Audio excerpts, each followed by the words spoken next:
Welcome to Odd Jobs and Stickers 18.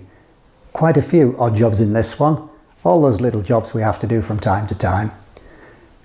I'll show you some things that people have sent me as gifts and then some things that we got from the Auto Jumble. At the end I'll show you one channel sticker and I'll put in a bit of video from that channel. I hope you find it interesting. I'm getting a bit of shine on there. Makeup! Well, now the surface grind is finished, I've got a bit of time to catch up on some of the odd jobs. And one of them is to put some spotlights in here. Now, it might look fairly bright to you, but you can never have enough light when you're making videos.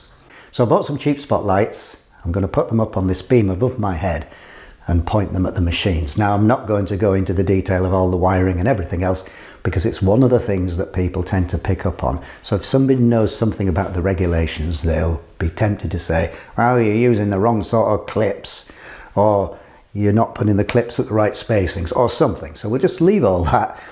I'll just show you when I've finished, okay? But I have got the first spotlight up just above the lathe here. I can show you that right now. There it is.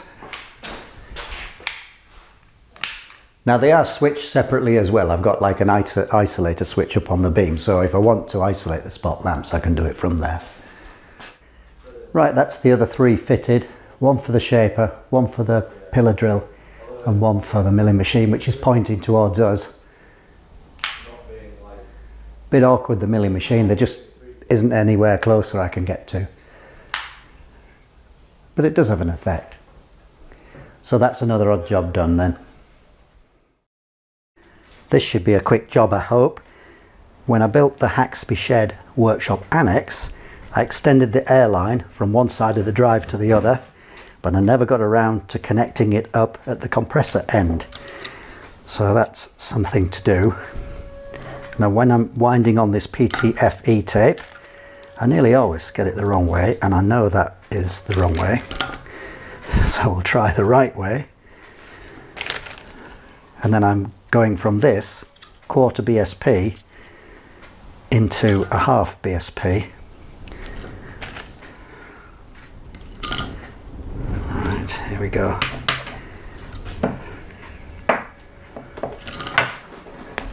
That should do it. That's better.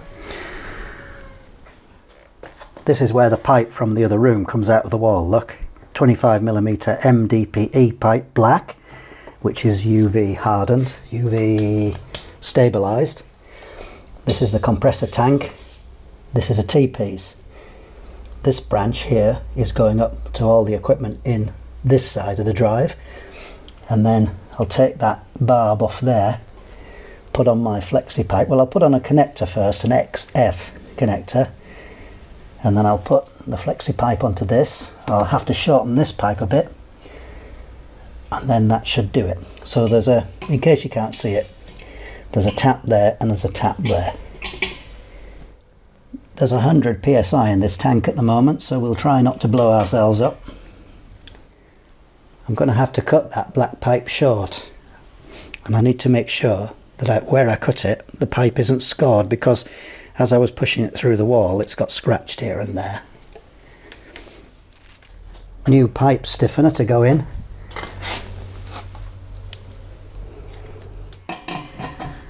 I'll put a spanner on there in a minute when it gets tighter. Don't really want to wind this off, do I? Maybe about now, actually. There. That's it.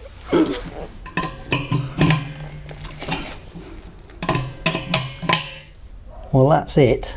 I don't remember how I left it at the other end. We'll find out, I suppose.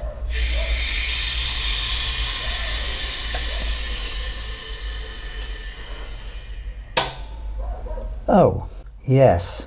I've just realised something. This bypasses the regulator. What a chump. Never mind. I'll think about that. Right, so I probably need to look out for another regulator separator anyway, because I have a problem with condensation in this pipe over that sort of distance. So that's probably the best way to deal with it.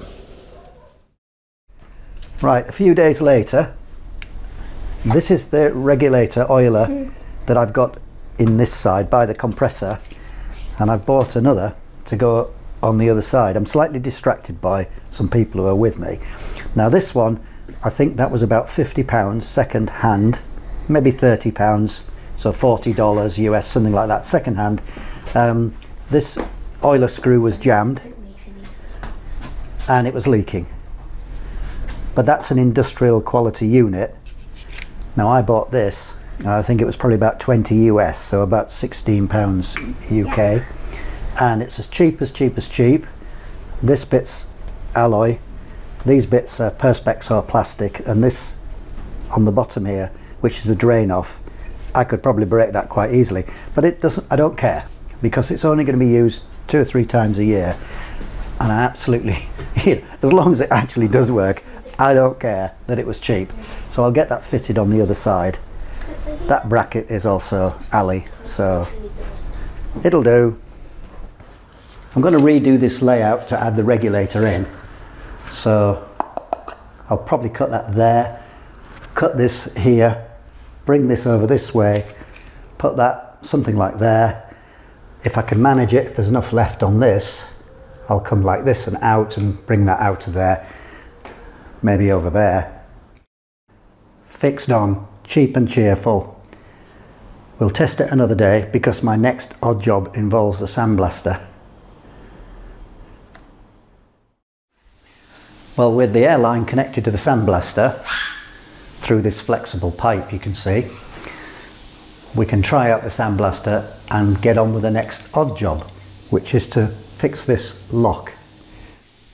If you can hear an escape of air, it's just where the flexible pipe connects onto the sandblaster, that junction. Anyway, you can see it's a good lock. It's made in China. We've had this, well, we've had it nearly 20 years, but you can see it's got worn here. So there's a screw here, which I put in actually, which goes into that slot there. And then when this can rotate, when it's unlocked, this stops it coming right out. Well, it's got quite worn. Now you must think I'm really mean trying to repair this.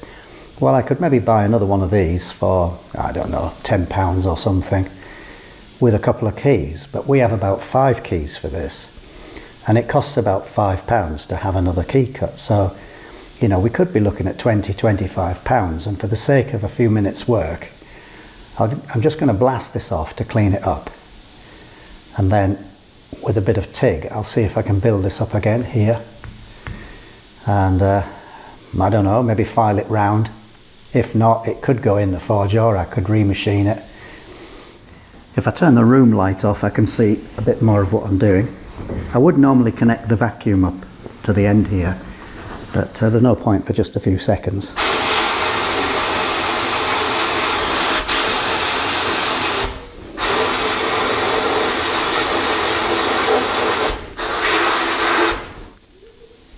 Well, that's a start, isn't it? Good way to try out the sandblaster. Well, the end of this might end up as a melted blob, but we'll give it a go. Whoop. Fail. Well, of course, it's not very good, but I might be able to make something out of that. I've been grinding it into shape, and I may finish by grinding. So, even though the end of this looks unbelievably rough, trust me, it works. Lock it, put this screw in, which was another bodge because the peg that was originally there wore and fell out. Try the key. And so the problem was, when I unlocked it, the hasp would just fall out. And now it doesn't fall out. That'll be good for another 20 years. Probably see me out. And that's another odd job done. Well, here's a bit of an odd job in the garden. The story here is I'm taking those trees down, the fir trees anyway. Now, where I'm standing is a bit of land I bought in 2010 just to extend my garden, and this corner where the ladder is there had been occupied by my neighbour at the time, and I didn't want to create a fuss, and they'd had it for quite some time and they were quite keen to keep it. But anyway, they've sold and moved, and a new neighbour's moved in and has said, well, that triangle of land there, that's yours, you should have that. Oh, by the way, those are your trees. Yeah, maybe you want to do something with them. So that's what I'm doing. I looked at getting some quotes, but I'm a bit scared about how much it would cost. So I thought I'd just have a go myself. So I might buy myself a battery chainsaw, a little one. I think they're about £100 or $125 US, 120 euros. And even if I only use it for these and nothing else, then it would pay for itself and more, to be honest. And it's not taking much work to get these down, really. I'm quite enjoying it. Well, that's a bit better. I've just cut them down to about head height. I haven't done the two left on the left because it's become too windy, and also it's Sunday afternoon and I've had enough. So I'll come back to do the rest. I don't know, maybe tomorrow if the wind's not up too much. Next, odd job repair. You see, this is the risk you take when you do gardening, because I normally don't do much at all, and I thought this year I'll make an effort, and this is what happens. It's pretty cheap, but it reminds me of a story. We have a do-it-yourself retailer here in the UK called B&Q, and I bought a gardening fork from them. B&Q, lifetime guarantee. And I'd had it about 15 years, and one of the tines broke off the fork. It was stainless steel, and I still had the receipt because I'd bought it in connection with some business and I needed to keep the receipt for tax. So I still, by chance, I still had the receipt. So I looked at the tine that was broken, and there was a casting imperfection, so it was definitely defective. So I took it back to B&Q and said, look, here's the original receipt, lifetime guarantee. It still said it on the handle, not this obviously, the fork I'm talking about. And the young lady behind the desk just kind of giggled, and she rang the manager, and the manager came and said, kind of, go away. And I go, well, look, proof of purchase, lifetime guarantee. It's clearly defective, just look at it. So they sent me off. I think they tried to make me feel small, you know, go away. So I put in a formal complaint. Well, the formal complaint to B&Q headquarters just came back to the local branch. But this time somebody who was not so dismissive explained to me that lifetime guarantee was only to the limit of their statutory obligation for a product sale, which I think was 6 years. So they wouldn't honour it. And it was still in the end just like go away.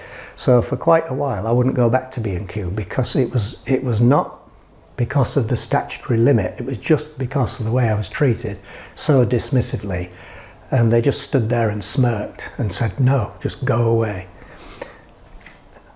Now, did I buy this from B&Q? I don't know, I don't remember. We'll have a go at fixing it. You know, maybe B&Q had the last laugh, but the point is now you know. And you might just keep that in mind for yourself. They've got something to learn about customer service, certainly around here. So I'm going to knock this pin out. There's a pin there. Take this ferrule off. This bit, I'll try and bring it closer. There's like an iron piece sticking out here. I may need to extend that to bring that into this shaft. This is quite thin, this ferrule. So when I try and weld it, if I get to that stage even, it may just melt away. We'll just have to see, won't we? But I'll give it a go. And it could be a nice little odd job if I can fix it. I've taken the ferrule off and I've got a plan. Now this tube here is coned at the end and it's folded as they've squashed it to a cone. It's folded inside. So it's not smooth. I can't make a metal piece with a taper on it, drop it down from the top with a hole in to take this, that ain't going to work. So what I'm going to do is temporarily put this ferrule back on, put that through there, weld that round, and then, and that's with this on the tube already, take the tube out, this bit, the handle, and I'm going to use some epoxy resin and drop that down so that it packs it all the way around this within this ferrule.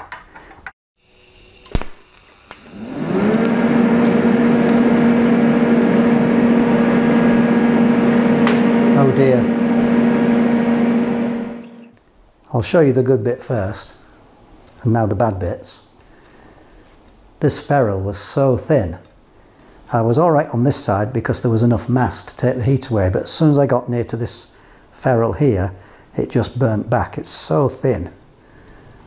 I mean, it's thinner here than it is here because I think they've polished it.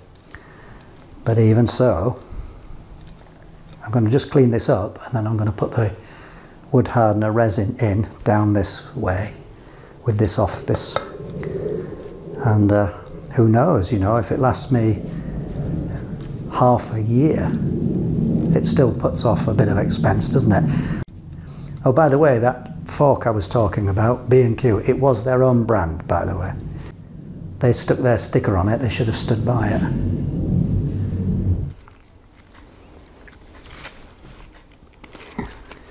Usual wood filler stuff. It's got quite dried out. Should do. Start by pushing it in from the sides. Not supposed to get it on your fingers. Nobody can see. Yeah, it is quite dry. Never mind. So get as much in there as I can through the sides, and then I've got this piece of wood which I'll use as a sort of ramrod. Try and sort of push it inside like that all the way around.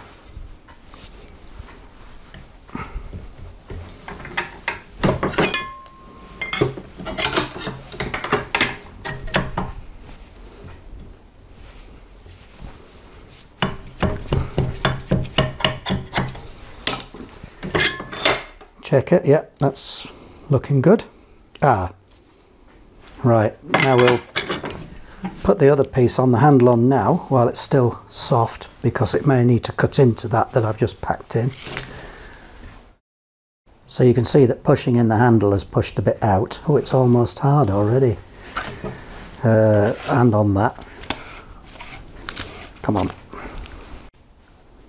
Not best practice, eh? Never mind. And now we put the pin in. Look at the state of this pin. Finest craftsmanship. Really, I could do to put that in and just put a blob of weld either side, because I'll never be taking this apart again, will I? It'll just go in the bin if it doesn't work. Well, that's finished. I'll put a spot of weld on there and on there to hold that pin in. How long it'll last, I don't know. It's probably stronger than it looks, actually. It'll do. That job is done. Now I want to show you gifts from two people. So Paul sent me this ceramic wool for when I'm doing heat work. He said he had loads of it, tons to spare, so he said I'll send you some. So that was great, thank you very much.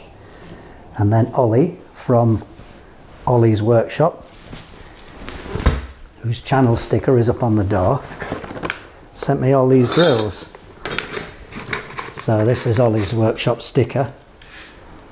I can't see if you can see that, but there it is anyway. Hope you can. So two big pieces of EN8. That's about, that's medium carbon EN8 in UK speak. And then a mixture of metric and imperial drills. Now he sent me a list because he'd been getting job lots from eBay and he'd got quite a lot of spares, so he messaged me and said pick some from this list. So I picked a few out, some metric, some imperial, ones that I didn't have already, and they're all pretty good drills. They might just need a very slight cleaning up, but not much. They're all pretty much usable from right now. Now some auto jumble stuff from the past 2 or 3 months. You can see what these are, and they've got an adjustable release mechanism here. They are called Lockjaw. They say US and foreign patents pending. They seem pretty solid to me. Now what would you pay for each of those? Well, I paid £3 each. So what's that? Less than $4 US. The mechanism looks really well made. So that's like sheet metal clamps for welding. That's just showing the mechanism. Adjustable with that screw.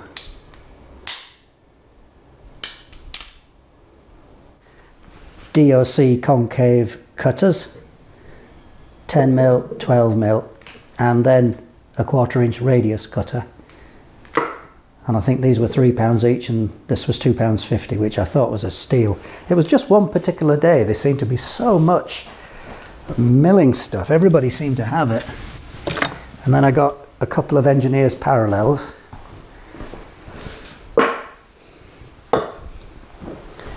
And they were £10 for the pair. Now I've looked on eBay and you can pay all sorts of silly money for these.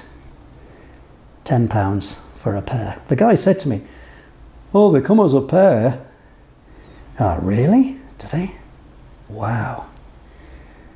Not bad that, eh? I was pleased. And here's one I had already of these concave cutters. This is a 3/4, which I got with a load of cutters from my friend Tony. Now, question for you. What does DOC mean? When I try and look it up, it seems to be dead on centre or dead over centre. But for these profile cutters, and it's the same as well with the convex as well, they're called DOC. So you might just be able to tell me what the DOC means in this case. Maybe it just is dead over centre, I don't know, or dead on centre. Nice September sunshine, although it's August, so we're ahead of time. Lovely. Anyway, where are we? I've got one more odd job to show you and then a channel sticker. This is my son's latest car, a Jaguar XJ40, is that right? Yeah, that's it. 4 litre, straight 6. A friend of his had it, and he said, "Hey, do you want this Jaguar?" And my son said, "I don't know."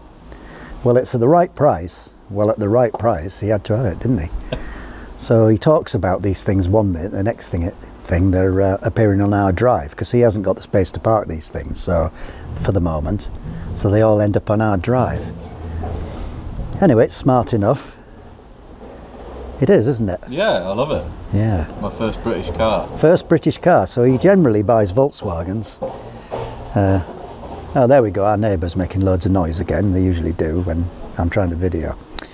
So I'm not going to give you the full tour, but I will try and give you another shot of it. Yeah, so there we are. It runs well. No problems. There's a rear shock absorber mount that needs changing, but there's very little to do to it. He won't run it in the winter. It's just for fun. Although he tells me not to say fun because that gives the wrong impression. I usually cover up the registration on it, but he says he doesn't care. It's not registered to here anyway. Is it? No. No, right. So I don't care. So there you go. So we've been off to the auto jumble in this morning. I've been waving at people as we went along, you know, as if like royalty. And it's good fun. So there we go. He's got the W8, which you possibly saw him taking the engine out of that. So that's another one of his project cars. No, not a project car. We can't think of the right word, can we? Yeah. I said indulgence car, but he said no, that's not the right word. Money pits. Money pits. But, well, we'll tell them. What did you pay for this? £2,400. £2,400. And if you want that in US dollars, multiply it by 1.27, or in euros about 1.18, something like that. So not much money is the point. He never makes money out of cars. He's not a flipper. Or if he is, you lose a bit. he's a really bad flipper actually. And there's the back just for completeness. Righto, need to get on with the next odd job. Well, here's the next odd job. I've been commanded to sharpen this bread knife. So it's early days for this surface grinder. I've only just got it going. So far all I've done is sharpen a chisel. I need to do some more measurements on this table actually. If you saw the videos, there's something strange with this. It seems to be almost tapered, this table, although this surface seems to be parallel with the stone. So a bit of work to do. Anyway, this has been hollow ground. Let's see if you can see. Yeah, so this has been hollow ground on both sides. The hollow being this way. But I can't grind it like that. But I can stick it to the table from this side. So not that side, because it's got these scallop edges on. So from this side, and I could grind across the back here. So if I stick it on there, but to get the angle, I'm going to pack underneath this table to get that angle right. Well, after quite a bit of fiddling around, packing under this back side of this here, so the table's tilted up, I've checked that this table is level. So now, if that is right, that will be level. Well, from above, that does look level. So we'll go at that. So I need to position the knife right on, line up this edge here, the cutting edge, and we'll give it a go.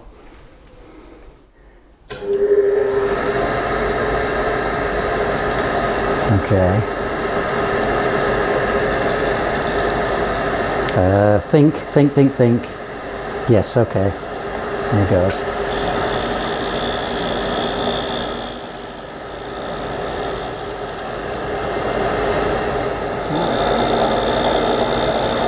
It's quite hard to move this smoothly, being a manual. I may stop at this actually, we're only trying to cut bread with it. Well, I've got some learning to do yet because it's not great. You can see I've been stopping and starting with the stone. I think the trick is to get a smooth travel if you can. Anyway, we'll try the knife and see if it works. Ah! Wow! Was that nearly funny? It'll do. Right, 7th of September. Today's auto jumble haul. This 8 to 9 micrometer, completely rusty. It's actually lost the little screw off the end as well. So I picked it up and the guy said, "Oh, £10. I went, "No." £7 then? "No."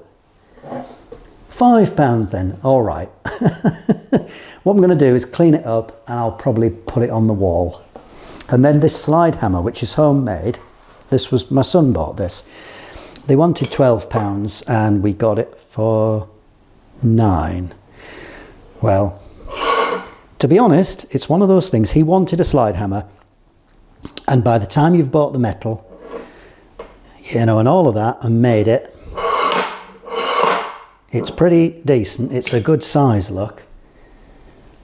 It's got a collar on there, it's brazed, it's obviously homemade, isn't it? And that looks like 1/2 inch Whitworth to me.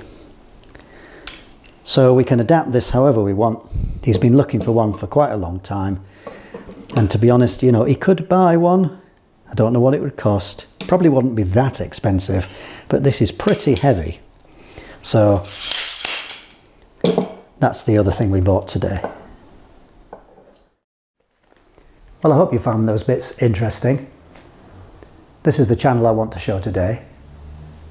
Mr. Factotum's Workshop.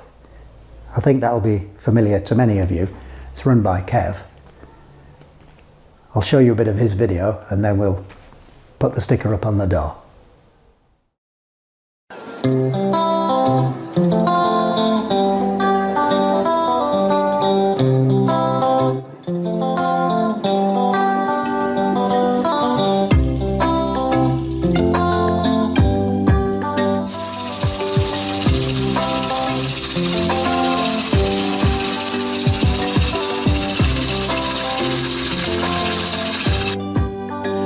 Hey up everybody. Okay then, I've just had a bit of good news this last week or so. I've actually won an award for my micro lathe that I built on the homemadetools.net/forum website, which I'm a member of. So recently then, I had an email from John over on that homemadetools.net forum website where I post all my homemade tools, saying that I'd won July's Best Homemade Tool Award for my 35-part series on building this micro lathe from scratch, just from the castings, with no drawings. So no doubt a lot of you will have seen this build that I've done. So what I'm going to do at the end of this video, I'm just going to put a clip together, maybe a few minutes of showing it from being built over that year from start to finish. If you're going to be interested in looking at that, that'll be at the end of the video. But before I do that, I'll just show you on computer this homemadetools.net/forum website that might interest people that's never heard of it. All you have to do is make yourself a member. This is the website for the homemadetools.net/forum. You can actually go back. I think it would fit here quite nicely. Try and get it straight, the usual problem.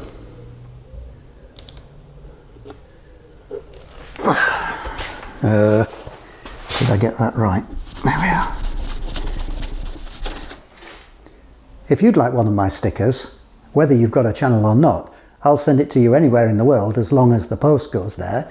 And if you'd like to see one of your stickers on my door, I'll show a bit of your video. Send me an email to this address, which by the way isn't there yet because I put it on in the editor. Thanks for watching. So we're at the Auto Jumble and not much to pick up today, but my son's just found this local press advertising kit for Yamaha. So we can see here the FS1E moped and then other stuff, a whole pack of them, and the whole thing was £2, £2. What we got there, Trailblazer. How cool is that? Awesome. Gotta have that.